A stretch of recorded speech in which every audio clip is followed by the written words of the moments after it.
Adrian, welcome back to the show. Thanks, April. It's just great to be here.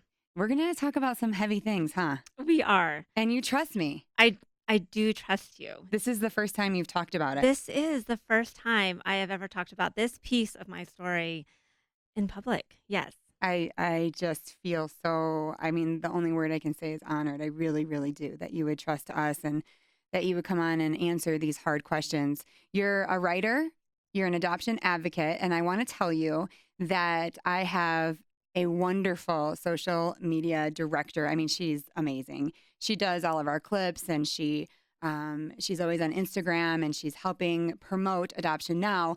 And she's always using your quotes. She's like, who Oh, is this Adrian lady? She's amazing. I love her quotes. oh, I love that. So you're an excellent writer and you write from the perspective of not only the birth mom, but the adoptive mother. Mhm. And I think that that is just an insight that most people don't have, but you are able to articulate it in a way where you feel the heart through everything you're writing. So tell us where people can find your writings, and you're writing a memoir, right?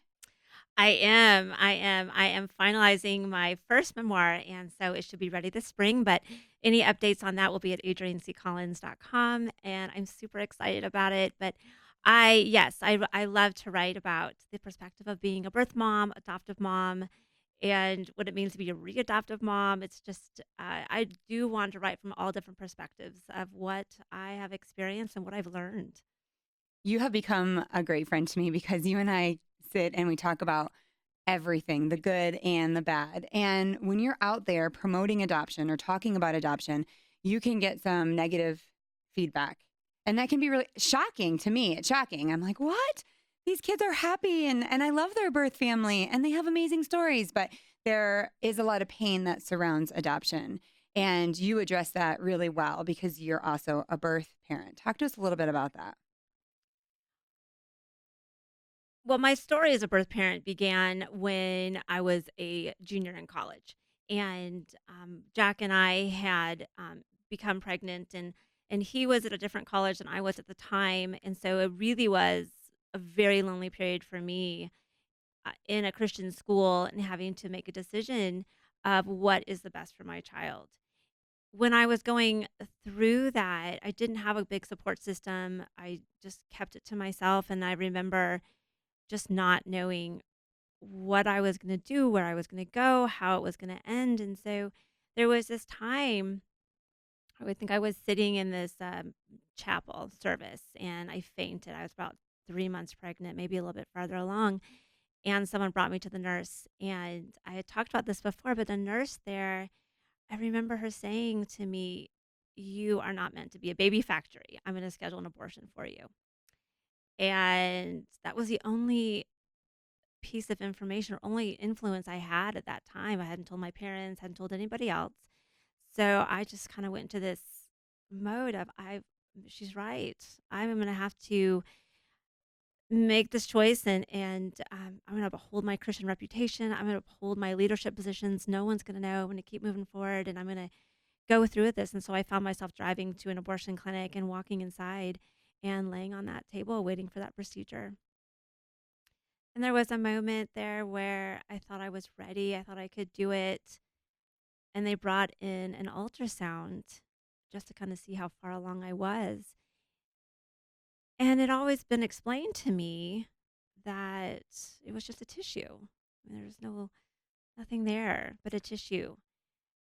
And I think that maybe helped me even lay on that procedure table just to be like, okay, this is just what it is. And it's just, there's nothing there. But when they brought this ultrasound picture and I was watching it, there was life. I mean, there was moving arms and legs and just this crazy rapid heartbeat. I just jumped from that table and bolted out the door.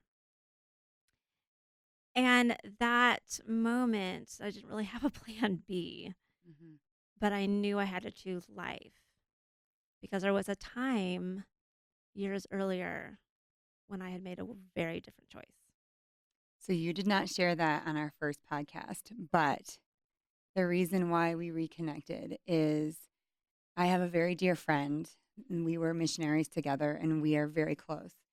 And last January, so 9 months ago, she said, I have to talk to you and I have to have lunch with you. And so we went out and she said, I'm pregnant. And I was like, am I supposed to be happy? I mean, I didn't really know how to respond. And then I really looked at her. And when you really look at somebody that you really know and you see a difference, a huge difference. And what I saw in her was fear, 100% fear. And she said, I'm pregnant. And April, I don't want to tell you this, but I'm going to abort. I mean, this is a girl that I've known for years. We were in the mission. We have the same belief system. She knows that I am pro adoption. She knows I've told her that there are 2.5 million families waiting for a baby. And she's telling me she's going to abort. But then I'm seeing her face and she's terrified. And I had never seen that before. That was the missing component, that human component that we don't talk about, is that there is a fearful woman trying to make a decision that's best for her life, that she thinks is best maybe for the baby, that feels easiest, maybe less humiliating, and maybe you wouldn't have to tell the full story. I mean, all at that moment, and all I could say to her was, you have to talk to Adrian. You have to talk to Adrian. I have to talk to Adrian. I don't even know how to handle this. Like, I want to love you. All I want to do is love you, and I support you no matter what. But I knew that when you came on this show, you pulled me aside after and you said, actually, my journey didn't start at adoption. So let's go back in your journey. High school? Yes, high school. I was 16 years old, and I was dating a person. I mean, I really had no business dating, and we were in a situation that we had no business being in. And when I remember sitting in my after school, I was sitting in my bathroom at home and took this pregnancy test, and it was positive. And I just remember running around my house, just screaming and crying out, Jesus, 'cause I was terrified. I had no idea what to do. I had been raised in a Baptist church. We had a huge list of what not to do's. Mm-hmm. And I felt like that was, I mean, that was it. Mm-hmm. I mean, I had fallen short. I was a sinner. There was no way out of this. There was no one I could talk to. Really didn't feel comfortable going to my parents. I really didn't feel like my church community was open to hearing what I had to say. I mean, I didn't have friends that I could talk to. I felt completely alone, desperate, afraid. There are no words to describe just how empty you feel. Mm-hmm. And I remember going to school maybe 2 weeks later, and at the time, we know we didn't have cell phones, and so I snuck into the teacher's lounge and I grabbed the yellow pages. And the only thing I knew to do was look up, a Planned Parenthood. And so when I was in the teacher's lounge and I picked up the phone and called the number, and no questions asked, I was able to come in the next day. And so I just remember going into just this trance, almost a fog of just, I have to, I have to get rid of this. And it wasn't just the baby, it was the fear, the loneliness, the connection to this boyfriend that I had no business being with, and was borderline abusive at the time. And more than just the baby, I just wanted to clear myself of everything. I wanted to start over, have a fresh start at life, and just begin again. And I didn't want to be tied to this one event the rest of my life, and tied to this person. And the only thing I could think of to do was that the abortion would solve that piece for me. And so I remember having my boyfriend at the time drive me to this clinic, and we walked inside, and they called my name, and he wanted to go with me. And I said, no, no, I'm doing this on myself. Mm-hmm. And I remember sitting on the table and looking at all these white, sparkling floor tiles, and just thinking, oh my, how do they keep this all white and clean when there's so much bloodshed in here? It just was so disconnecting to me. The place was comforting and white and beautiful, and it just felt like it could escape and it would be okay. And, you know, I remember the sound of what would be maybe a vacuum, Mm-hmm. looking at the ceiling tiles and counting to 10. and just waiting for everything to be over. And then the sound turned off and I sat up, and there was this moment of complete relief, and it just didn't last that long. Mhm. Maybe minutes, hours. I went back in my boyfriend's car, and I just couldn't wait to get out of his car and just get away from him, but there was no escaping what I had done. There was nowhere to go. And now it just that moment of the decision that I had just made was just all enveloped in me, and I had nowhere else to go, but I drove myself to church. I remember just sitting in the car, this 16-year-old girl driving to church. It was the middle of a week, nobody was there. We were opening up these doors, and it was just me and this and the cross. And we're just walking toward this cross and just sitting there and just crying. I just said, I'm sorry over and over again. And if anybody asks me what my first encounter is with knowing that there is a God, that was my first encounter. Mm. I knew he was there. I knew I was forgiven. I just couldn't accept it for myself. Mhm.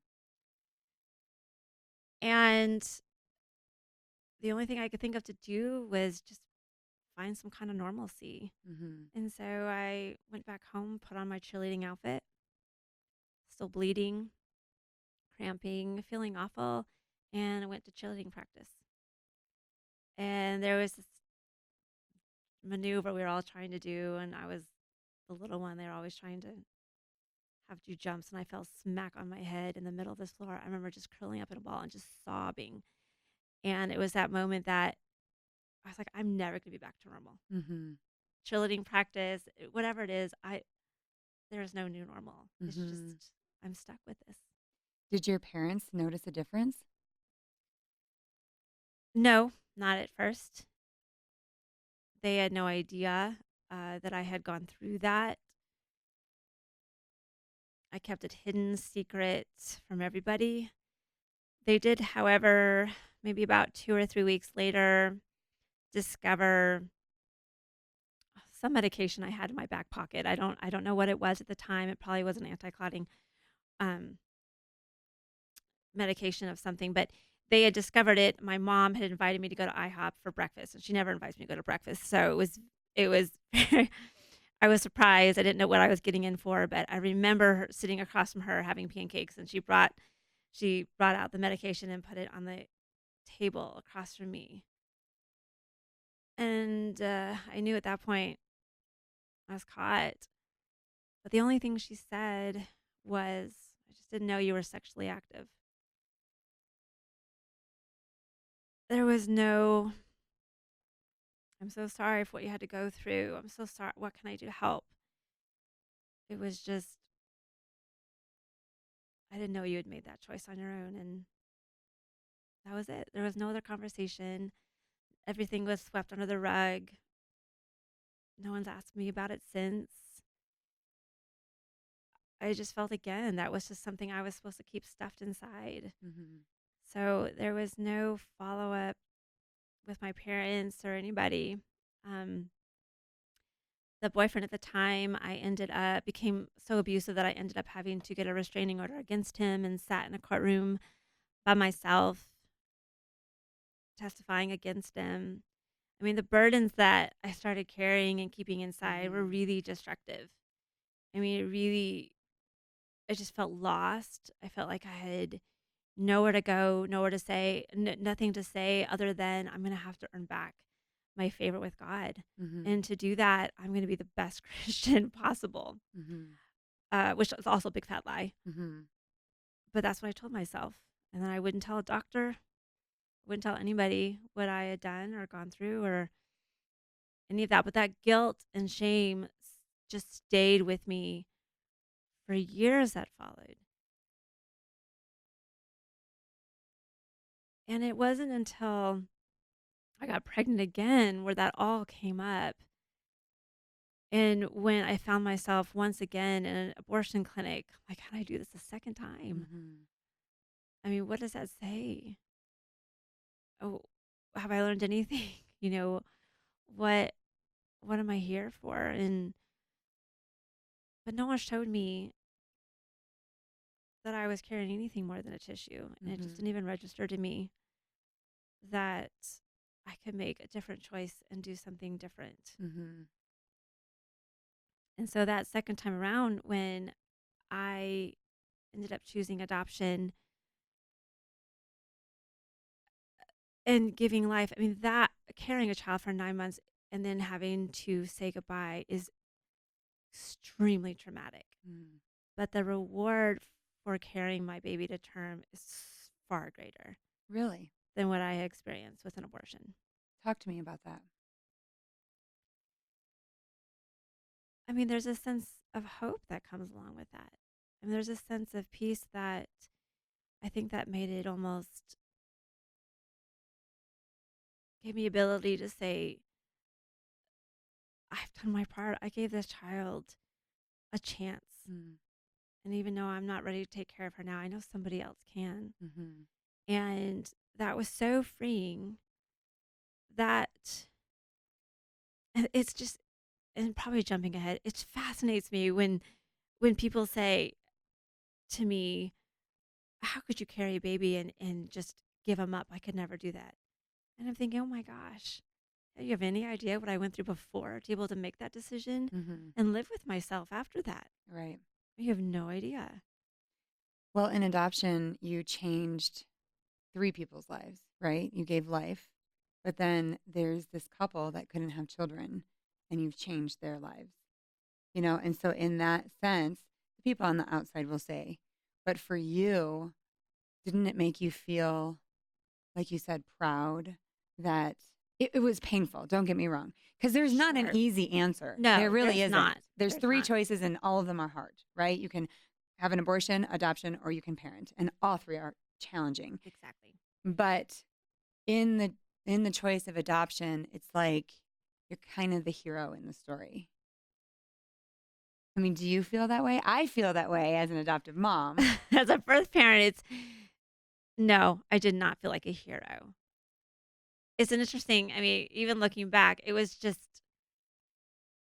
I it was I think just the peace with giving a child a chance at life and a chance to have a family. I think that choice made me just walk away and saying, you know what, I did the best I could at that Mhm. time. Do I feel like a hero? No. But I could live with that choice. That choice Mhm. I could live with. So it was more peaceful. Definitely more peaceful. Mhm. Now, what about your birth mother of your son? Because you have an adopted son. Do you feel she's a hero for giving him life? Oh, sure. Yes. So on Absolutely. the flip On side, the you flip do. side, yes. Yes. Because I know what she's been through. I know what Mhm. I know the choice she had. Mhm. I know that it is, in a sense, easier. Mhm. And I know that sounds horrible, but it is easier to walk into an abortion clinic and to have a procedure within seconds and walk up and nobody has to know a single thing. Mhm. Nobody. It is much more terrifying to put yourself out there in front of crowds of people, churches included, pastors, youth leaders, everyone, parents, cousins, family, and say, here I am, and I am in a situation I cannot handle. I'm pregnant, but I'm going to choose adoption, and then have everybody else have opinions about that, and you get Mhm. fed that. That's so much more difficult. Mhm.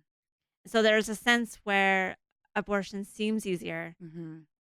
It also seems like it's going to be this relief, and maybe for a second, Mhm. maybe two, but it doesn't stay. I mean, that guilt and shame lingers. Mhm. So much so that, I'm at a point in my life where I have these teenagers who are trying to form their ideas about the world and life, and everything right now is so black and white, but I have this son who, they're not afraid to say what they think, and they see the word abortion that comes up on the news, and they say, "Oh my gosh, how could anybody do that? How could anybody murder their child?" And just recently, I had to look at one and say, "You have to be so careful. Mm. You are talking about your mom. You have no idea the Mhm. people." the woman that is behind that screen, behind that door, and what she is going through. Mhm. She is terrified, she is alone, and she is scared, and she just needs someone to hold her hand and walk her through it. Mhm. She needs to be able to sit into a church and be totally accepted and loved right where she is, whether she Mhm. chose to abort or not. Right. Right. And I'm like, the person you marry, I promise you, she will have baggage and you will learn to love her and walk her through whatever she's carrying into that wedding ceremony with you. Mhm. And so that was very hard to start telling my children that side, but I really felt that that was something I was called to do. Mhm. Well, when I sat with my friend and I said, "You have to talk to Adrian because," I mean, I think for me, it's easy to say, "There's all these families. Don't do that." I mean, I wanted to just jump out of my skin like, "What are you doing? You have the same faith as I do. You can't choose this." Um, but like you said, this overwhelming fear, and I jumped into that with her instead of like all the right things to say.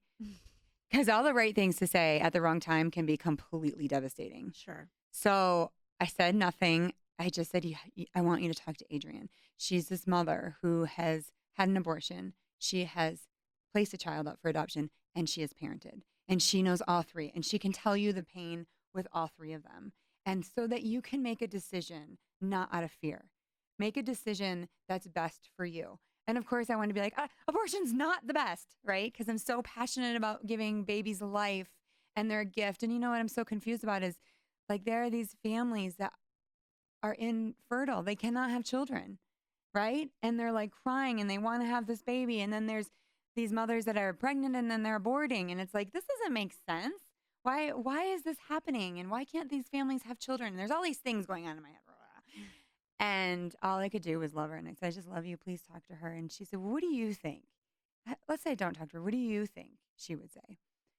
I said, I think that she came on my show and she told me a ton about her life that was hard and painful. And she didn't tell me about her abortion. And that speaks volumes to me. She didn't want to talk about that.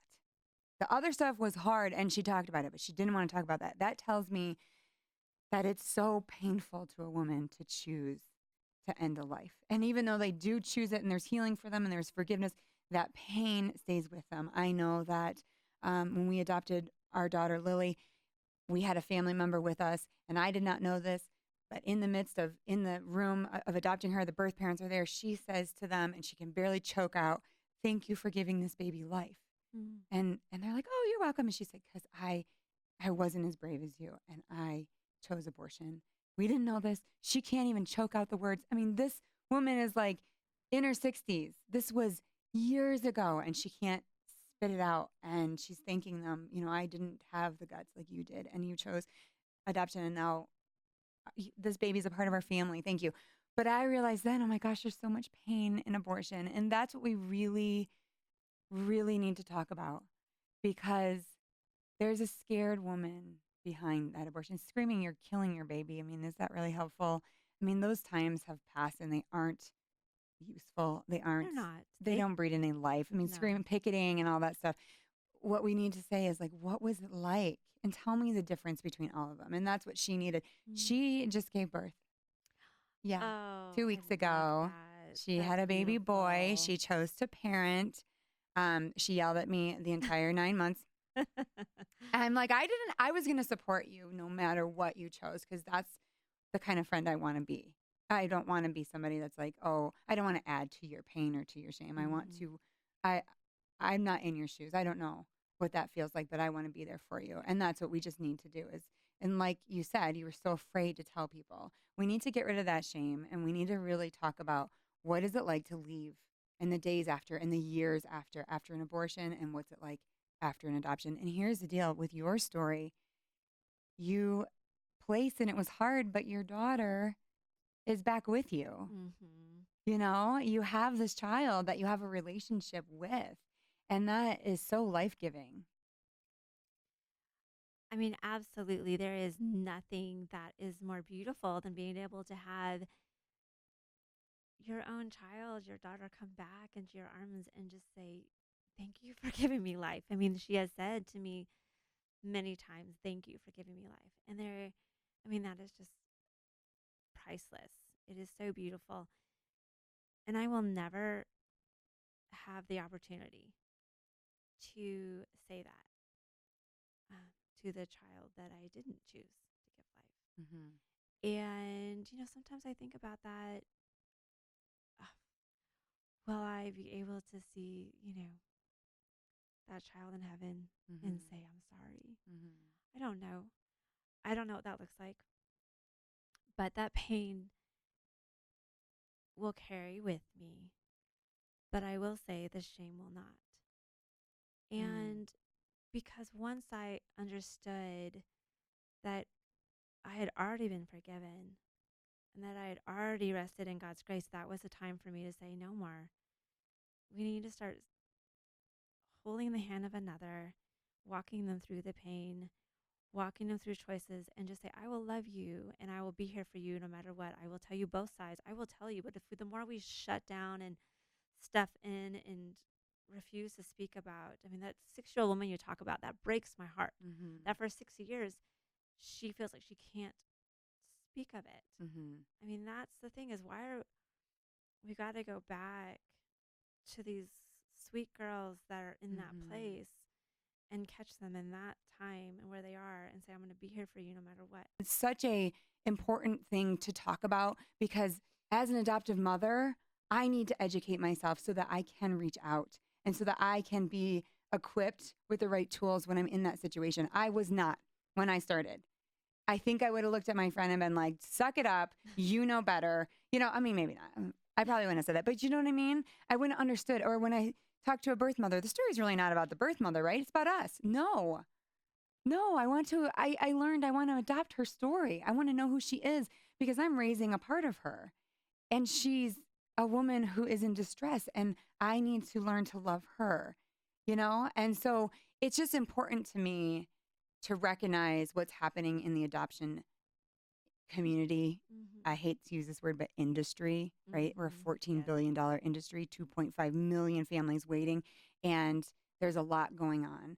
And if I can speak into a fearful woman and say, we hear you, we see you, we care about you, would you consider changing the life for not only your child, but for these families waiting on a list that cannot conceive? And you know what? We're doing better training now that you may even get a secondary family. If you find the right family, this family could adopt you in and you become a part of their family. Open adoption is huge now. And we Mm-hmm. need to change the culture and start saying these women can become heroes. My birth mothers are heroes. They chose life and they gave me these babies to raise. I mean, in my home, we honor them. Mm-hmm. They chose a hard thing.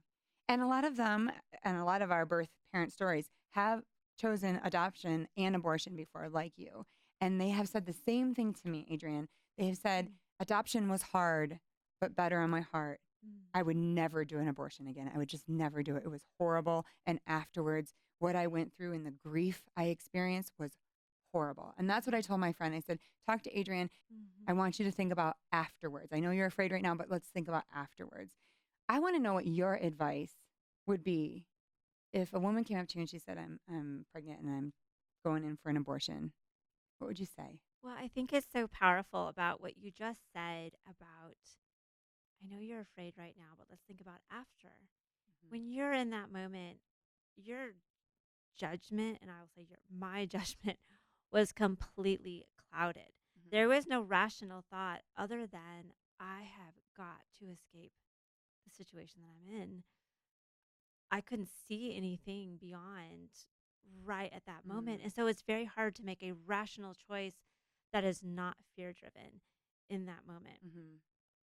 And so if a girl came up to me and asked what she should do, I would do the same thing. It's let's think about your future because this isn't the end of your life. Being pregnant is not the end of your Mm-hmm. life.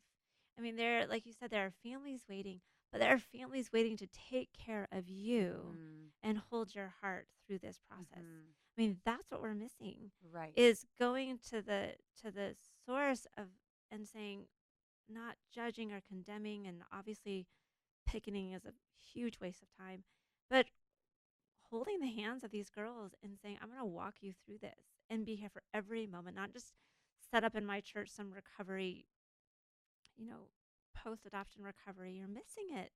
Mhm. You're not there for them in the very beginning. I mean, their churches have to be open and welcoming, friendships, families, and say, I'm going to take you through this process. So if a girl came to me, I would say, before you jump into this decision, I know you're afraid right now, but I want you to think of what you would feel after this and what you're going to feel 20 years from now, Mm. 40 years from Mhm. now. But how are you going to feel if you choose life? And how can you live with yourself? I mean, not to say your life is destroyed, but how are you going to live with your decisions? And so I have learned to accept these decisions that bring heartache because I don't feel like we're called into shame the rest of our lives. But I Mhm. would definitely point to another girl and say, I don't want you to suffer the same way I did. Mhm. How can I help you through this? Give us advice on parenting. You wished your mom would have said different Oh, things. gosh. Let's say right now we have a parent and their daughter is in this place. What can they say and what can they do to help them? You know, I think just, and again, I am not a perfect parent. So all I know is to be open and honest with my kids and to not be scared and to open up and say, you're going to have difficult times ahead. I'm here. I'm going to walk you through something. My door's always going to be open for you to come and share this with me because the moment that wall is up and the door is closed and there's nowhere to go, that child is going to find somewhere else. And probably the first person that tells them to have an abortion or adoption or whatever it is, if they can grab onto one piece of influence that makes it feel safe for that moment, that's where they're going to gravitate to. Mhm. So all it took for me as a nurse at a Christian college to tell me, I'm going to call, make an abortion for you, a time for you to go. I mean, that was the piece of advice I had. That was all I had. Mhm. And I was going to hold on to that. And so if I had a parent that, and again, I don't fault them. I think they were doing the best that they could at the time. Mhm. But it has taught me a ton about being a parent and how open I need to be with my own kids, how I need to make sure they can come to me no matter what is going on with lives and tell them this is not the end of the world. This is not the end of your life. There's a whole other side. Mhm. And I'm going to walk you through to the other side till we get there. Okay, one last question. This is a hard one. But how does it make you feel when you hear people calling women who have had an abortion murderers? Oh, I cringe. I It is the most condescending, judgmental, condemning thing you can say. There are so many. It's so easy to be a Pharisee, isn't it? And Mhm. just point out everyone's sins and put that one on a pedestal and call someone a murderer. There are so many ways we murder in our heart for so many different reasons. And that just destroys me. You have no idea what that girl has been through Mhm. and how hard it was for her to climb up on a procedure table and count to 10, watch the ceiling tiles above her, and wait for the vacuuming sound to go off. They have no idea Mhm. how horrific that is. And the sound that they will remember the rest of their life. I mean, to pinpoint that one moment into a title of murder is just beyond comprehension to me. Mhm. It's hateful. And I, in my own home, I won't tolerate it because I'm like, you don't have any ideas the shoes that girl walked through or Mhm. walked in. When we say things like that, that's when you silence the person. And Absolutely. what we need are people like you who will come on a show and talk about it, who will help us engage and understand. Because when we understand the story, we can't judge the story as fast. Mm. And when we start to slow down and realize what adoption, abortion, trafficking is all about, for me, I want to get involved. I want to know more. I want to Mhm. hear more stories. I want women to talk to me, talk to the next generation. You have to talk, right? Because if you stay silent and we shame you and silence you, then we don't have this story. for somebody's daughter, for my daughter, I mean, I'm not saying, but I'm just saying we don't know. We don't know. We don't know. And we need these voices to come out. And I just thank you so much for being brave, right? You could have heard a pin drop in this interview. Well, thank you for having me. And I'm honored to be here and be able to share it with you. And I hope it's I hope it touches somebody, whether it's a mom or a daughter or a leader or a birth parent, adoptive parent, whoever. I mean, just know that there are these women out there that just need to know they're loved and forgiven and accepted for who they are. Amen to that. Okay, one more time. Where can people find your writings? If you go to www.adrianccollins.com, my writing is there, and then you can wait to get information on when the book will come out. You can find her on Facebook and Instagram, Adrian C. Collins. Don't forget to like us on Adoption Now on Facebook, follow us on Instagram, subscribe to our YouTube channel, and remember all of our podcasts are available on iTunes. Thank you for tuning into Adoption Now. I'm your host, April Fallon. See you next week.